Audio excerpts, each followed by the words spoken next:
So having said that, I would like to take time to introduce the kind of meditation we are going to prescribe for this retreat, as well as generally for this from the Nissarana Vanaya.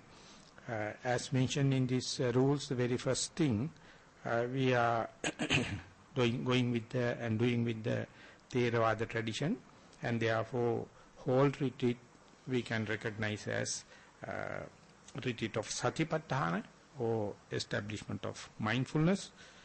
So my duty is to just introduce mindfulness and to come out with suggestions to how to incorporate, how to be mindful in our retreat times. So as far as the mindfulness is concerned, it needs so much of introduction as well as the definition, because often we are unmindful. Therefore, whenever the mindfulness is introduced, it appearing something abnormal. It is not in our day-to-day jargon, in our day-to-day activities. So therefore, mindfulness all the time needs kind of a definition. So to make it simple, whenever someone is be here and now, that is, we can, in pragmatic terms, we can say mindful. So throughout the time, we try to individually to be here and now. To achieve this, we come out with 3 methods. In the meditation jargon, it is called sitting meditation, walking meditation, and to be mindful in day-to-day activities. Whenever we take these 3 methods in order to incorporate mindfulness into our life, the easiest way to start with is how to develop mindfulness in sitting meditation. So the Buddha, whenever he used to explain mindfulness, he used to give internal and external atmosphere or surrounding before getting into the subject matter. So therefore, wherever he mentioned about the mindfulness, the microclimate and the macroclimate is been defined.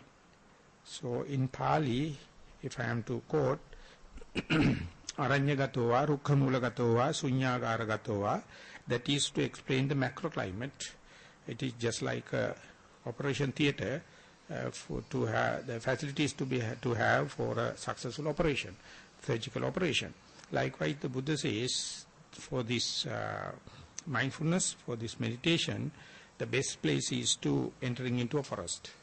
The second thing is the best vibration you get under a tree. The third one is a solitude place. So whenever you all traveling from all the corners of the world, you all prefer to have this forest. So that is because it is we have the sense, we can feel it. The forest is the best, and that is being prescribed by the Buddha also. In absence of the thick forest, we can go under a tree or a place like this. This is called a solitude, because this is free from the beings, those who are in the sensuous pleasure. So we each other must make it sure we did not come here to indulge other sensuous pleasures. Therefore, to make the atmosphere, to make the vibration better, we each and every must refrain from this sensuous gratification and the indulgence. So therefore, we must maintain this atmosphere. And once you define and go there, I mean that entering into the forest or under a tree or coming to a place like this, as far as the microclimate is concerned, there are 4 postures. Individually, we have 4 cardinal postures: sitting posture, standing posture, the walking posture, and the lying down incline.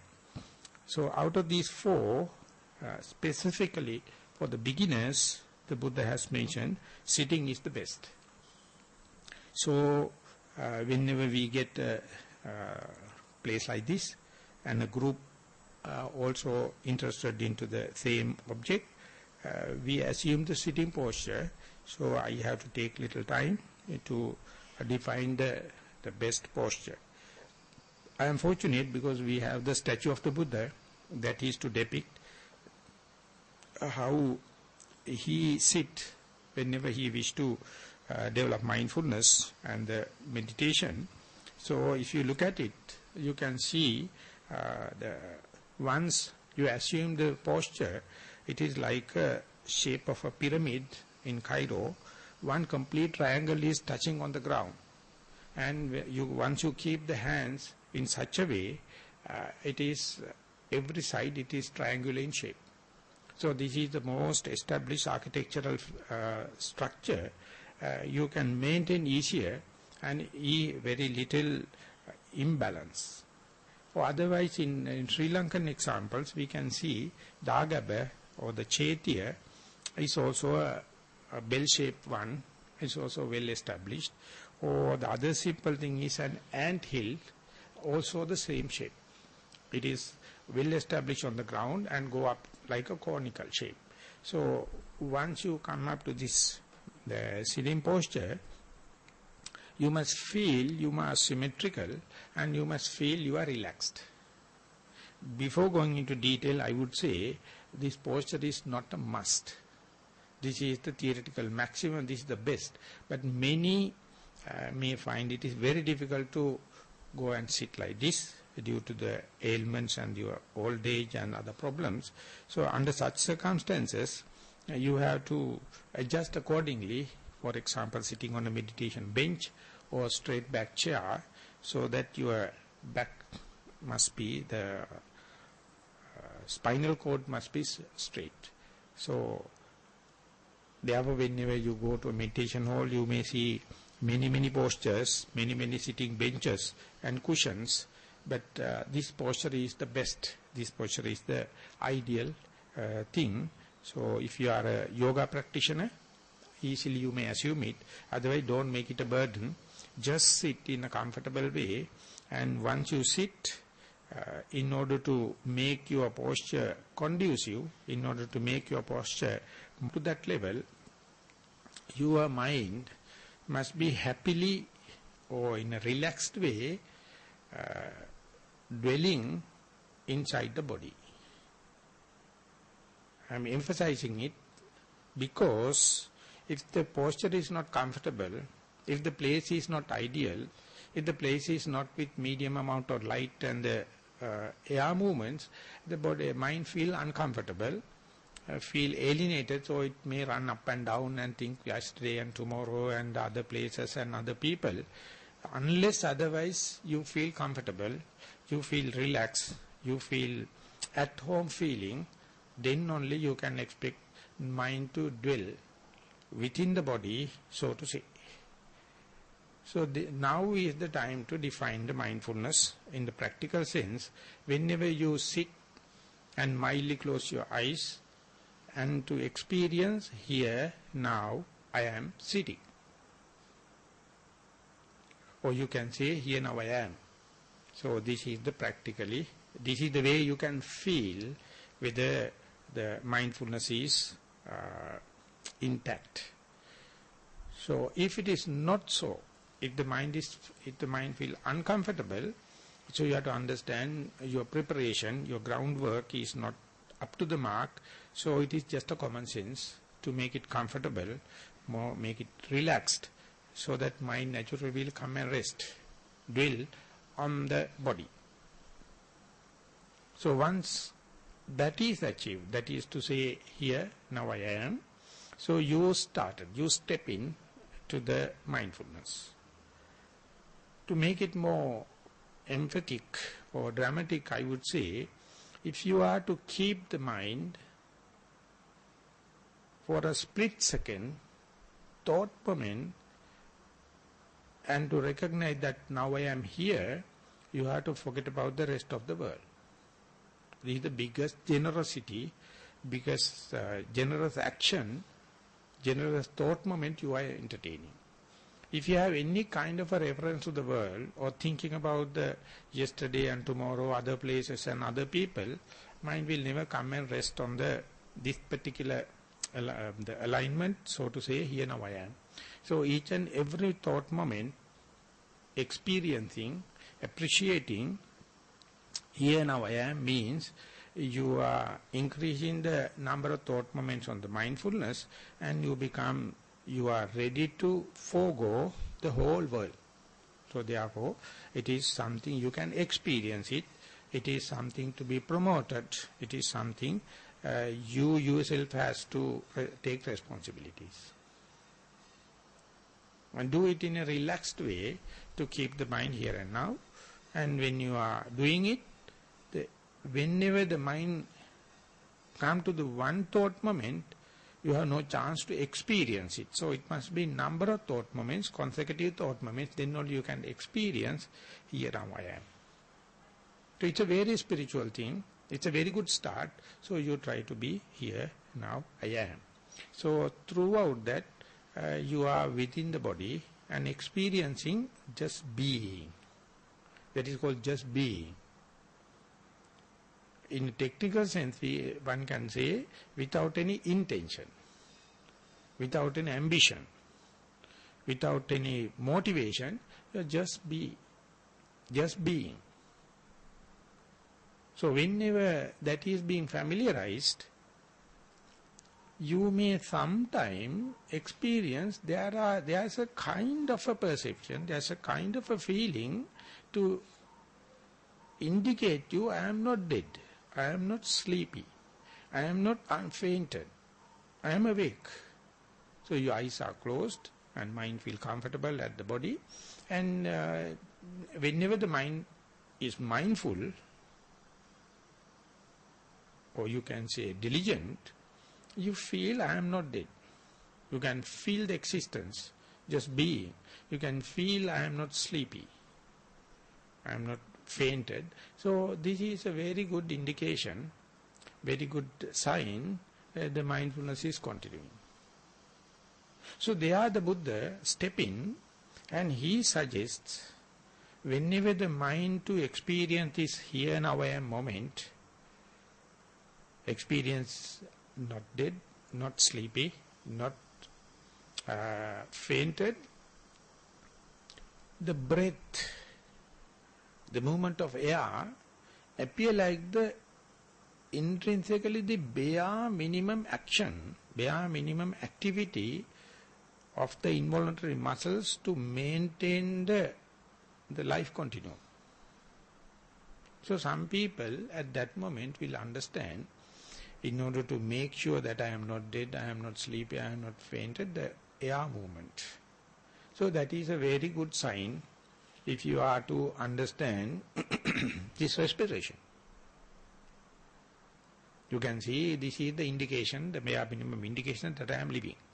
I am living in the present moment. Then onward, lot of techniques, lot of methods and all the things are coming. So up to that moment, you must make the mind as clear as possible, as liberated as possible. Don't try to chase behind this method and that method. And that is the way you make the meditation very simple. Meditation becomes very straightforward. So you feel the living, the being. Sometimes with the rest, with the help of the breathing, or sometimes maybe without that also. So to make the long story short, if you are to feel the breathing, you must make sure it is not forced breathing. You must make it sure it is happening through the involuntary muscles and it is happening in a natural way. Because many yogis, due to their too much of tension and too much of expectation of the results and kind of thing, chasing behind, and ultimately they start artificial breathing and the forced breathing and end up with headaches and tensions. So therefore, make it as natural as possible. If the breath is not appearing, well and good, you make sure here now I am. If the breath is happening, there are a lot of steps you can go forward, therefore it is good sign, but don't try to chase behind it. Or don't worry thinking that I can't feel the breath. Supposing that you have the feeling, you have the contact with the breath, you let the breathing to take place in the natural speed and natural momentum, and there, if you are sharp enough, you may see the air movement and the breathing process, active process, is usually happening in your upper part of your body, and the lower part is just giving the anchorage to the upper part. So, if you are to recognize that, you can simply forget about the lower part of your body and bring the attention to the activity of breathing, even though it is you are not doing forced breathing. So, in order to bring the attention to the body, you have to forget about the whole world. If you wish to bring the attention to the upper part, you have to forget about the lower part. So, you have to understand the mindfulness is always relative. You have to be forgetful about something, then only the mindfulness becomes very sharp, very focused and very concentrated. If you are forgetful, if you are let go the whole world, your mindfulness on the body will be very bright. And when the breathing come into scene, if you are to focus on the upper part, you can see you are not worrying about, you just let go the lower part of the body. In order to let go, it must sit in comfortable, symmetrical way. That is why at the beginning you set it in a comfortable way. So suppose now we are to see natural breathing on the upper part of your body. You do it, you let it happen in the natural speed and observe as if someone else. As if you are a neutral observer, observing the breathing place, breathing process.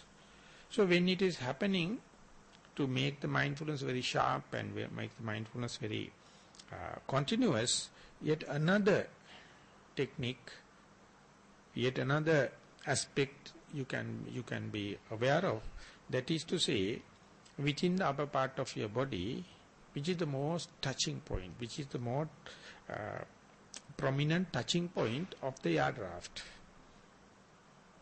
It's a very subtle issue.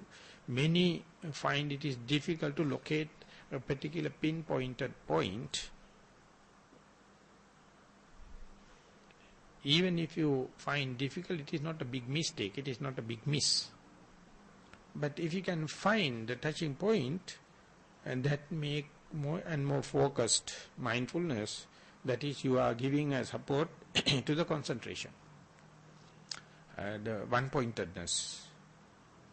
Some people find it is at the uppermost area of the respiratory tract, that is to say, end of the nostrils, or top of your upper lip, according to your configuration, anatomical configuration. Some people find it the lowermost part of the respiratory tract, that is the diaphragm, movements of the diaphragm prominent.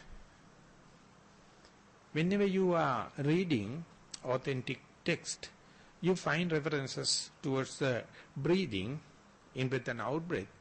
But later, Venerable Maha from Burma, he found the people, those who have not know much of subtle sensitivity, find difficult to locate the breath. So under such circumstances, he came out with the second option, that is to say, rising and falling of the abdomen, that is the movements of the abdomen, movements of the diaphragm.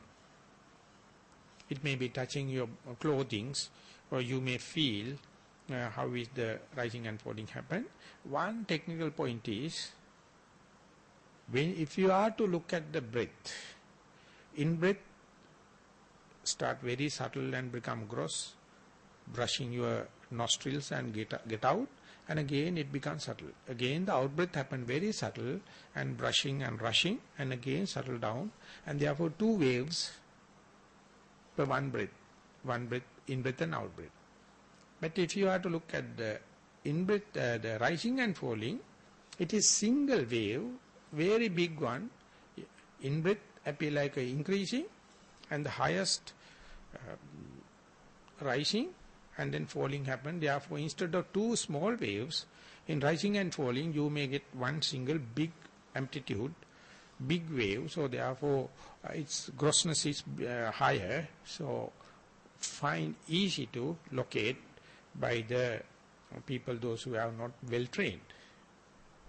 Therefore there is no comparison possible whether to go for breathing or whether to go for rising and falling. Let it happen in the natural way. You must be so sensitive, careful not to fork your fingers to select this or that. Let the body to select it. Let the body knowledge to select it, whether your natural tendency is to observe the in-breath and out-breath at the nostril level or to see rising and falling in the abdomen. In between these two, some people may find the movement of the belly or the chest or the throat or the bend inside the nose. Any place will be possible. If any such a thing happen, don't challenge it. Try to locate it and to anchor your attention to that. So that means you are focusing into that point and forgetting about the whole world. That is, in the Buddhist presentation, is called one-pointedness. That is to say, you start with the whole body and bring the attention to the upper part and bring attention, if possible, to the rising and falling, the abdominal movements or the nostril. So now you know your attention is so sharp. So more and more you keep this point of touch longer, more and more you will be sharp in the mindfulness and very shortcut to the concentration. But this may be too much for a beginner. But without giving the whole total picture, I can't give the emphasis. That is why I try to give 3 stages: whole body, upper part of the body, and the touching point. And if you excuse me, I will give some more information that will be more digestible for the experienced yogis. That is to say, whenever, for example, if you take the breath as your object of meditation, primary object, when the breath is taking place under your very nose, that means the full diligence, full vigilant, and mind is fully mindful. There are 3 facets, 3 things can represent the single process of so-called breathing. One thing is your touching point. You may see my breath is mostly touching the left nostril, right nostril, end of the nostril or top of the lip or whatever may be. And the second thing is, you are sure your mind is not wandering off with the sounds or thoughts or pains. Mind is with the breath. These two are generally easy to understand. But the third point is, if you are so sharp, if you are so diligent, if you are so vigilant, you may so clearly experience the in-breath versus out-breath. When the in-breath happens, you clearly can discriminately, discreetly, delimitedly say this is not out-breath. That is the subtlety, that is the sharpness, that is the diligence you are aiming at. So when the out-breath happens, your mind will so sure, you may see it is out-breath, it is not the in-breath, it is not the sound, it is not the pain, it is not the thought. So now your maintenance of mindfulness is just like a tightrope walking. Any single cracking sound or any pain, any thoughts can distort you. So therefore you must not be short-tempered. You must expect them whenever you are trying to keep the attention with the touching point and keeping on the breath and clearly, discreetly understanding in-breath and out-breath. The maintenance of it is just like learning how to ride a push bike, or a youngster going to start walking without any other instrument, how to walk tottering, 1 step, 2 step, and then collapsing again, getting up and learning 1 step, 2 step like. So each and every yogi, every meditator will be a newly born baby. Even to the breath, even to the mindfulness. So it is the way you become rejuvenated. It is you must appreciate it. You must not worry about that I can't keep 2-3 breaths, or I can't, my mind is wandering, or my disheartening or self-criticism happen. It is quite natural. But your progress or your enthusiasm marked by how many breaths you can continue, or how many thought moments, or how many seconds, or how many minutes you can continue with. So if it is catching, well and good. Your common sense or your caring must be to increase the contact, increase the number of thoughts, increase the number of breaths, increase the number of seconds, increase number of minutes to keep as long as possible with your primary object. That is the technical part or very sharp area in the meditation, what you call the sitting meditation. In order to facilitate this continuity of the mindfulness with your primary object, the late Venerable Maha came out with one technique, the labeling, the noting. That is to say, whenever you can bring the attention, get the mind, meditative mind on the track, that is to be face to face with the in-breath and out-breath, and if you wish to keep that undisturbed for a longer period, whenever the in-breath happens, you can note mentally in-breath, whenever the out-breath happens as out-breath or in-out. This labeling, this noting help regulate it to keep the track with the primary object. That's all you have to do. That's all you can do in sitting, because mind is so wandering, it is like a monkey mind. It is jumping from one to the other without any agenda. Don't make it a point to be worried. Instead, try to keep as long as possible in breath and out breath under the nose. Whenever the mind is wandered off, disturbed, again assume a beginner's mind. Again try to keep the mind on the in breath and out breath without any grumbling, without making any disappointments. Don't consider this failure as an individual failure, punishable failure. It is natural for each and every, so you have to have so much of sympathy in order to bring this positive energy up. So therefore don't sit with the premeditated idea that I have to go for in-breath or go for rising and falling. Instead, let the body knowledge to select which is the most prominent object. Few sittings time, few days time, definitely you will recognize the most frequent object, that is to say primary object. And then outwardly only your skeleton, spiritual skeleton will grow, and you can keep the mindfulness and the concentration continuously. So this much I would like to mention about the sitting meditation. But I mentioned this noting in breath and out breath.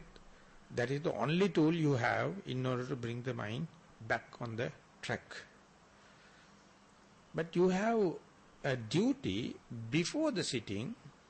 Before coming to the sitting, if you can have a good walking meditation session, that your battery will be fully charged. So therefore, even though I try to give the instruction on sitting meditation, you may carefully observe the timetable. Timetable would say each and every sitting has to do after a walking meditation. So therefore, in a regular way, I would have explained the walking meditation first. But I find it is easy to introduce mindfulness in the sitting meditation, and same jargon, same terminology I can use for the walking meditation in the comparative way. That's why I wanted to paint a picture on the sitting meditation. Hoping that you grasp the idea, I would like to compare sitting meditation with the walking meditation, so that definitely when you go home back, you will be more thankful, pay gratitude to the Nissarana, not due to this any other thing, but due to walking meditation. Even then we are little unsatisfactory as far as the walking paths are concerned. So you have the sand lawn, middle, and the upper, around the shrine room. There's another one just completed. So you all are lucky to have these two.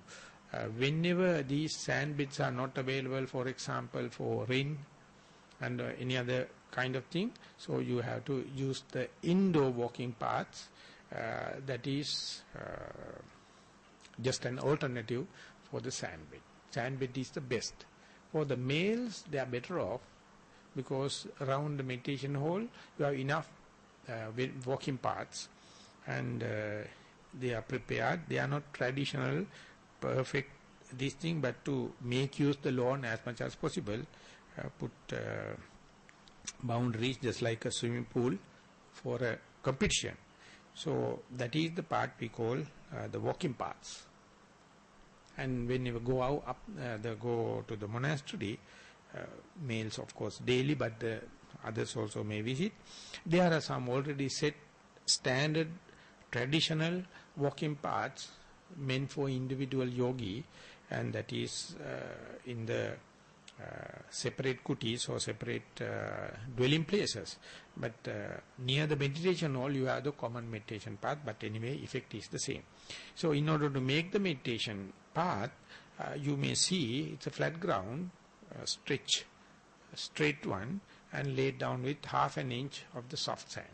That is the luxurious treatment for the meditative life. So when you go back home, you try to make one. So whenever your architects are preparing the houses, ask them to include walking path, and it will be a very good gift for the your elderly people and the young children to do walking meditation, because sitting meditation is sour in taste, but the walking meditation very sweet. You can do as you like, irrespective of the age, irrespective of your health, and it is very healing and it is very rejuvenating. So therefore walking is very important. So much so, you may see for the last 30-40 years, all the denominations and all the religions came out with meditation. We Buddhists, traditional Buddhists, we think we are the people meditating, but it is something lack of common sense.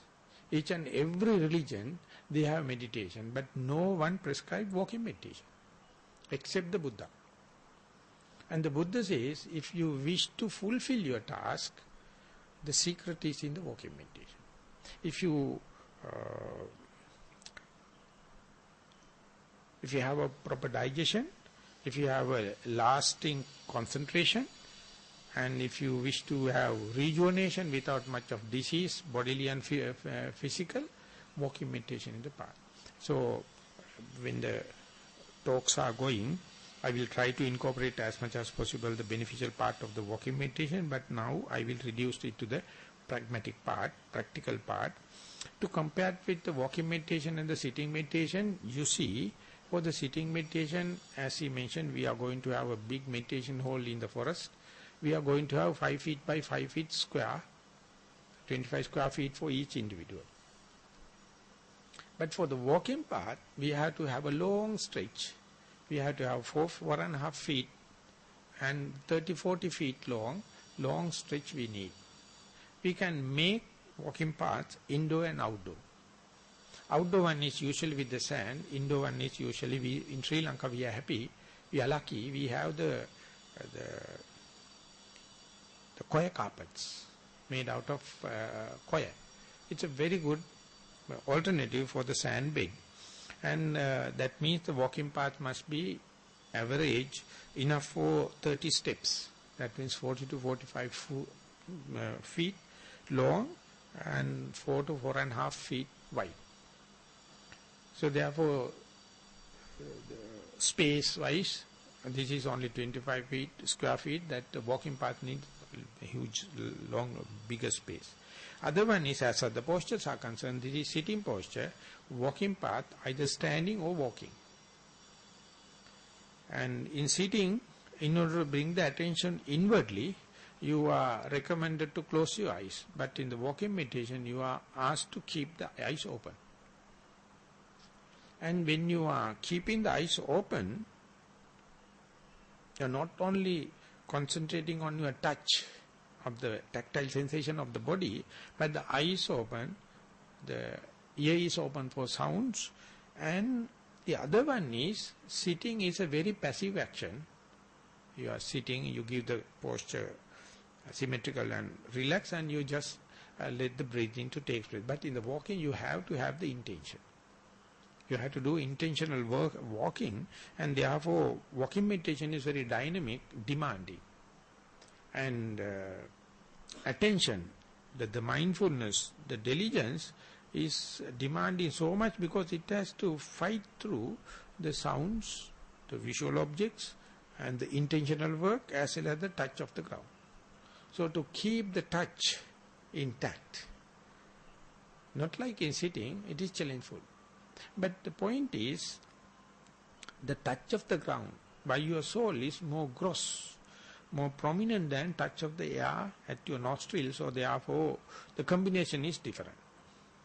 So whenever you keep the legs, keep the foot, in the walking meditation, your object of meditation is the touch of the ground, how the soul is touching the ground, starting from the heel, spreading toward the toes, and how it is different from left leg, left sole to the right sole, and shifting of the energy, weight from the left leg to the right leg.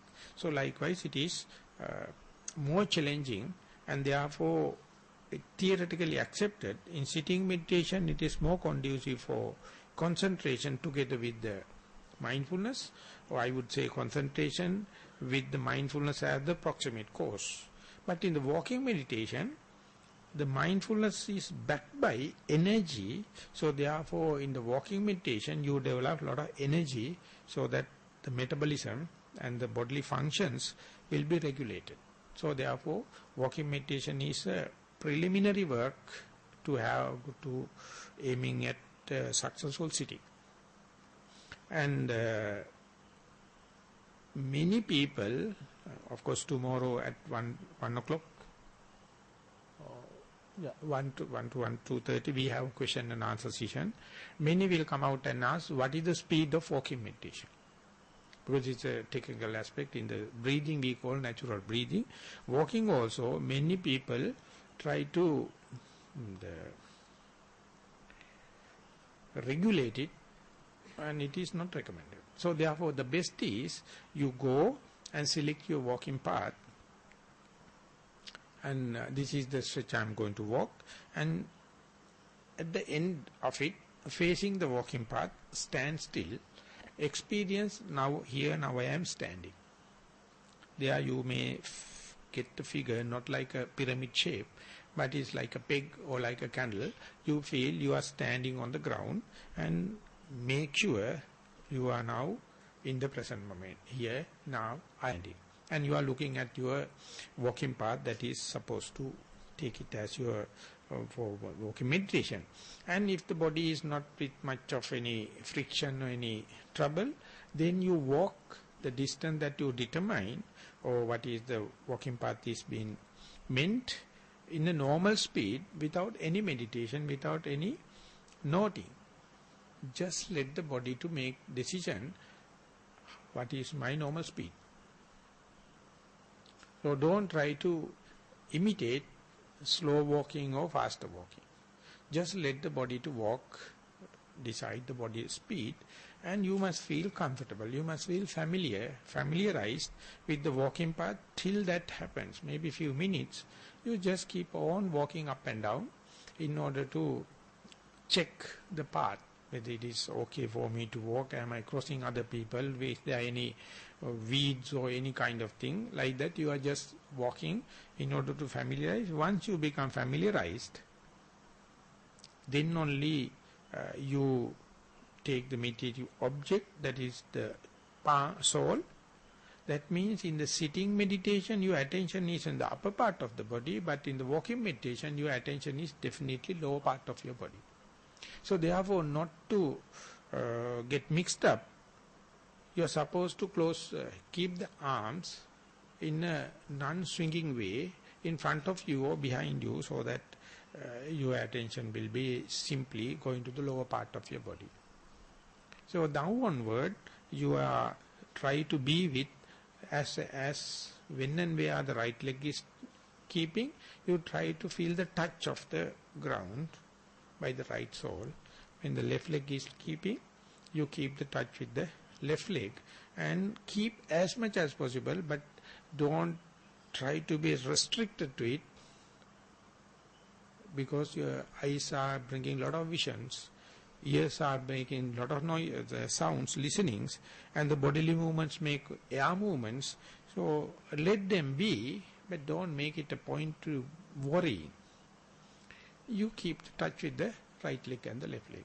So this is how the walking meditation is happening. Even if you become a lover of walking meditation, an expert in the walking meditation, still the challenge is there. When you go to the end and when you are turning, definitely your mindfulness will be scattered off.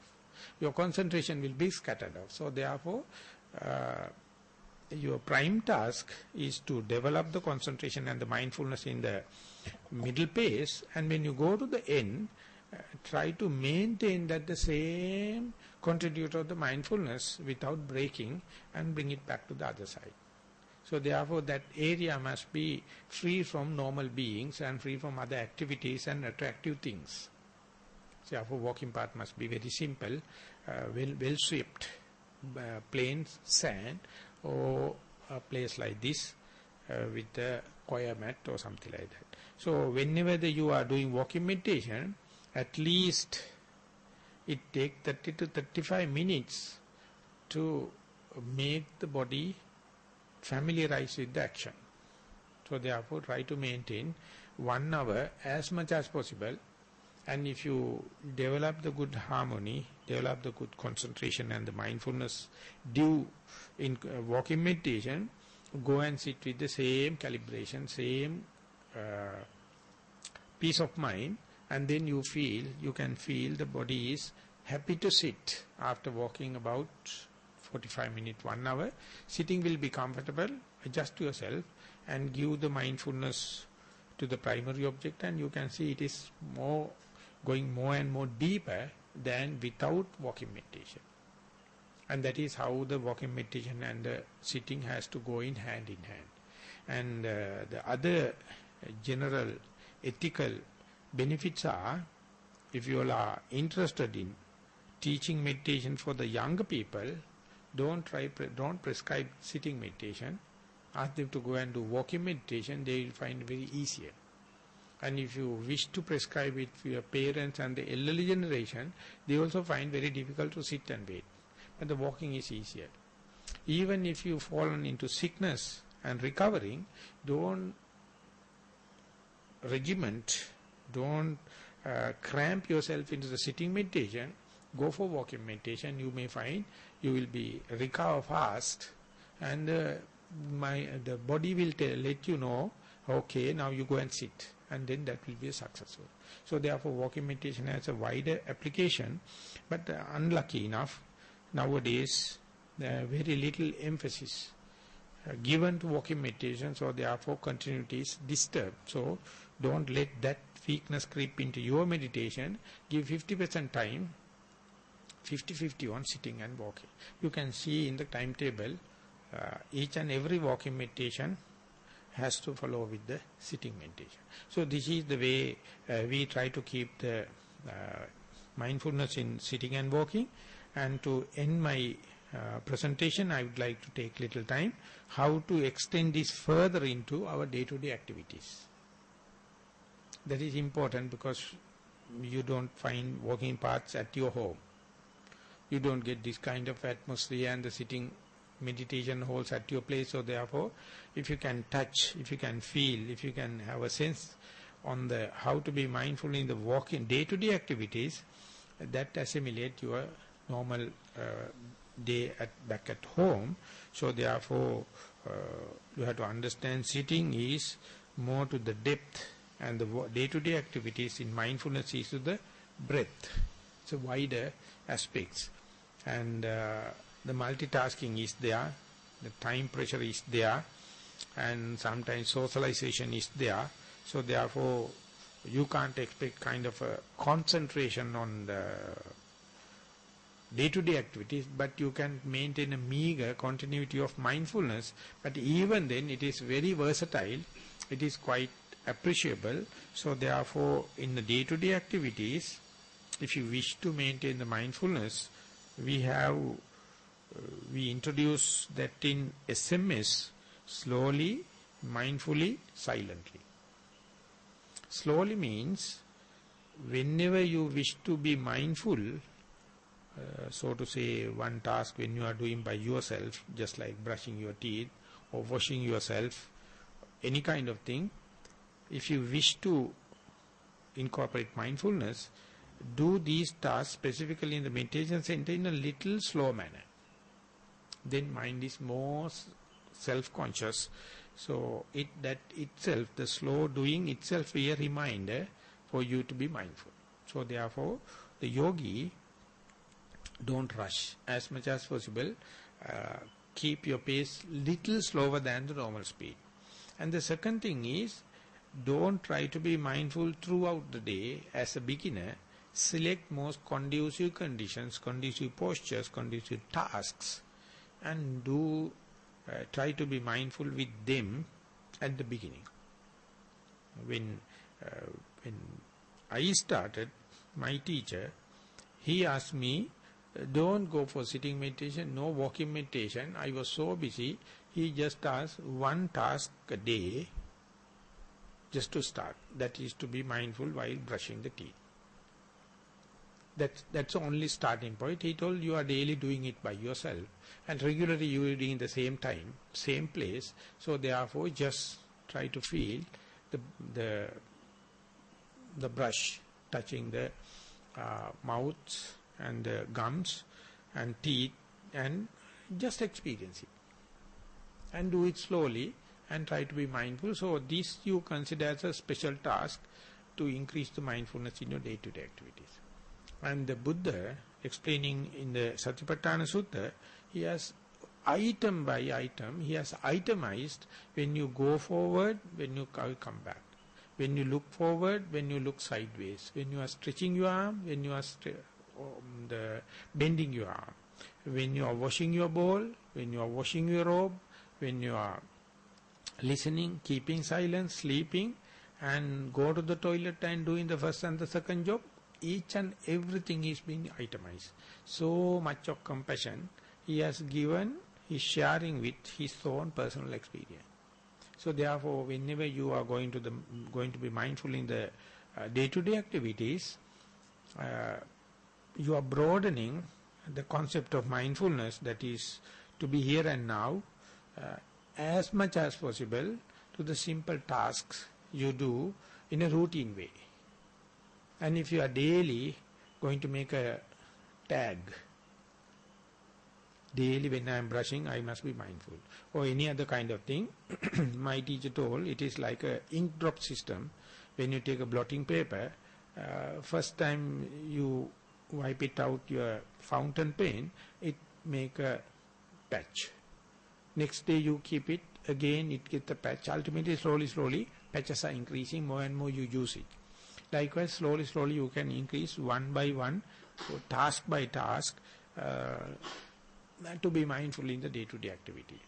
And the third one is silently. It has a very different meaning. If you try to be mindful, you must listen to your own sounds, whatever the task you are performing. It's a very magnetic feature. If you are listening to yourself, naturally you become mindful.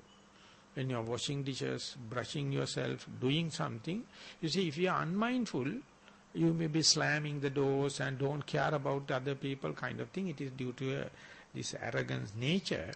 But if you are careful about not to disturb others, to maintain the silence, if you wish any kind of silence treatment First and foremost, you have to make sure you are not making unwanted sounds. You are not emitting unwanted sounds. You are not polluting the surrounding by unwanted sounds. More and more you try to do it in a silent way. Naturally, you become self-awareness, self-conscious. So ultimately, you will be a good example for the others also. And whenever someone is doing very harsh and slamming those kind of things, you can understand, poor fellow is not mindful. That's it. That is what I was. Now I am careful. But don't try to find fault with the person. That is because he has not trained himself. He is not has a mutual understanding of each other. That is why it happens. But don't make it a point for you to slam again the door. You have to take care. So therefore, silently, mindfully, slowly, these things will give the kind of a hint for you to be mindful in the day-to-day activities. So yet another point I can make, for example, in your walking, you are keeping the touch with moving left leg and the right leg. In the breathing, of course, you are keeping the attention in one place.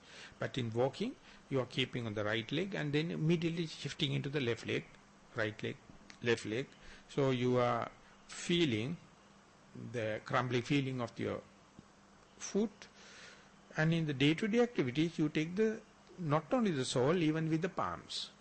Whatever you touch it, you feel its shapes, the hardness, it's a warm, cold kind of thing. They are the tentacles of our sensuous body. So whenever it is touching, if you are aware of it, you see, in order to make a data confirm, our mind read two ways, one suggestion and the second seconding. Suggestion, if it is coming by an eye, the seconding happen by touch. If the suggestion coming by touch, the seconding has to come by seeing. So in the darkness, if you touch it something, you feel, but if you have to switch on the light and see the same thing, then only the confirmation happens. Then only the seconding happens. So therefore, eyesight and the touch. These are the two things. Whenever it come together, your experience is solid. So they are the touch play good role. So when you are walking, you can feel each and every step by soul, but when you are touching, you can feel by the palms how the feeling happens. So it's a clear indication you are here and now. So this is how mindfulness we are diversifying, we are increasing towards the day-to-day activities. Of course, when you are here, we have limited amount of personal activities, but when you go home, definitely multitasking and all the kind of thing. So therefore, again the challenge is bigger back at home. But we'll discuss it later. But for the moment, try to introduce the mindfulness and then maximize under the sitting meditation, walking meditation and the day-to-day activities, and see how all the three are integrated together, taking hand in hand together or reciprocal each other. Then only you are worth calling a yogi. Then only you are worth calling a meditator. Till that you are a beginner. So try to incorporate all the things, and ultimately you may feel that from morning to the evening you have the continuity of the mindfulness, of course with some breakage and disturbances, but that is the one you are maximizing.